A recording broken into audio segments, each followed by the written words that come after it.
What's up guys, it's Jose, and this week we're going to get into the review of the Samsung 49-inch Super Ultra-Wide display. Woo! Let's get into it. So I did an unboxing of this monitor about 4 weeks ago, and you can watch that right about here. This baby was a beauty. I seen this in Micro Center. They had that display, and when I walked by it, I was just, it like stopped me in my track. I was like, and I was telling my girls, like, I gotta review this. I gotta at least see how it feels, right, for editing, but most importantly, right, gaming. So, as many of you know, I am so into PUBG, Players Unknown Battlegrounds, and this is all I've been playing. I've clocked in almost 300 hours on this baby. So I know some of you guys have 300 hours, that's it. And some of you guys are probably like, what? I gotta tell you one thing though. I've been gaming a whole lot more, and I go back and forth a lot. If you watch my videos, you'll see this. I'll go from a 27-inch to an ultra-wide to a 40-inch. Right, but lately, and I said this in an older video too, where I couldn't really tell the difference in refresh rates too much, but I'm telling you that the more I have been gaming, the more I have been realizing this. Once you go G-Sync, by the way, I have NVIDIA cards.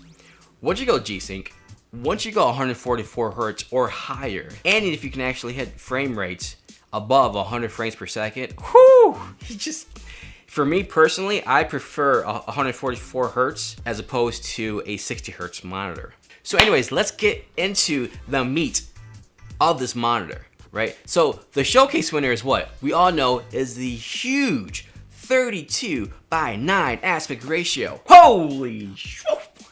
That is long. That's what she said. Or he said. So typically monitors are 16:9. An ultra-wide is 21:9.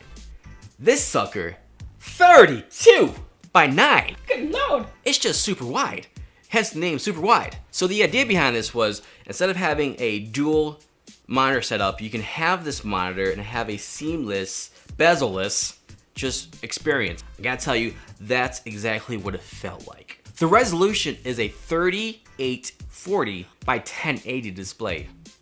It's a little awkward because most ultra-wides are 3840 by 1440 or 2560 by 1080.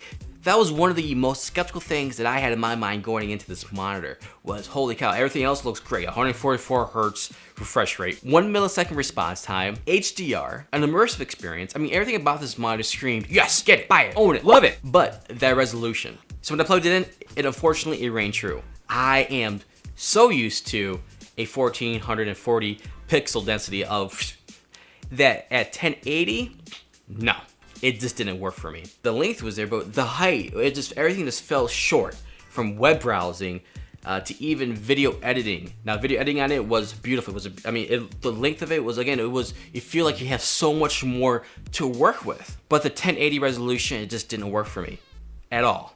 So after taking this out of the box, putting this on my desk, I have a huge 72-inch desk, and this sucker almost took the entirety of it. So, just so you know, if you're buying this, make sure you have the real estate. We're talking about almost 4 feet wide of a monitor. Just saying. Ports: 2 HDMIs, 1 display port, 1 mini display port, and a USB 3.0 hub. It does have a beautiful 1800 curvature on it. And it's expected because a monitor this long, you need that nice curve. So when you're sitting back on it, you do feel that it's wrapped around you, so you don't feel like you're missing anything in the corners, and it was curved perfectly, so yes on that. It does tilt, and it does swivel. It does have a pretty cool headphone hook in the back. So the on-screen controls on this monitor is very aggressive in terms of like a gaming feel to it.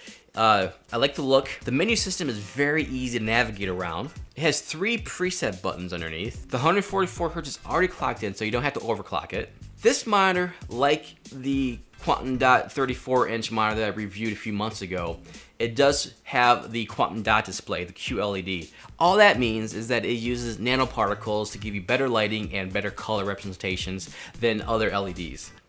Whatever. Now let's get into my video editing experience. Video editing on this thing is probably my favorite thing on this because, again, the ultra-wide display, it was amazing. It was beautiful to work with. The extra real estate is just a big bonus. Because of the resolution, 38 by 40 by 1080, the 1080 just didn't work for me. Everything just felt really short. It's hard for me to explain this. The vertical aspect of it was just short it felt. If you're a video creator, yes, this looks amazing in terms of how much real estate you have. And if you enjoy the 1080 pixel density, Yes, you'll love it. I mean, it's amazing. It's breathtaking, actually. If you're coming from an UltraWide that already has a 3840 by 1440, you'd be a little disappointed because of the 1440 pixel density is a whole lot more. I mean, it shrinks everything a little more, so you feel like you have more space in there as opposed to the 1080. It just feels everything just feels larger. If that makes any sense. In the web browsing, yeah, you can zoom out to about 80% so that way you can have things more filled in. The thing about this monitor is that you can actually have 3 web browsers open at one time, which is really cool. All right, let's talk about HDR. Now, HDR, I really didn't get into too much. Hitman Absolution was the only game that I actually utilized the HDR with it, and yeah, it looks good, but it wasn't breathtaking to me. HDR isn't something that I'm actually looking for in gaming right now. I have for TV, and I mean, it's okay. But if you really are into HDR, then this is something that you probably really like. Watching movie experiences. Now, this is something that you have to know. As I mentioned before on my previous 34-inch monitor reviews, when you're watching videos, say on YouTube, and you put it at full screen, you're only gonna get that 16:9 aspect ratio experience, so you can have a lot of dead space. It's just something to really think about if you're into watching movies on your monitor. Now with the experience, this is part of something that everyone really wants to know. What's the experience like? I get this a lot. Probably the best I can phrase this is immersive.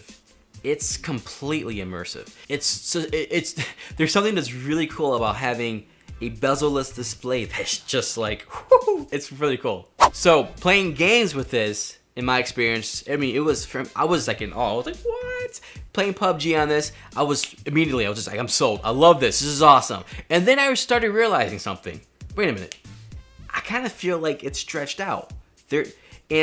So I took a snapshot of the 34-inch in the exact same spot, and then I took another snapshot with this monitor in the exact same spot as well. And my eyes weren't playing games with me. It was being stretched.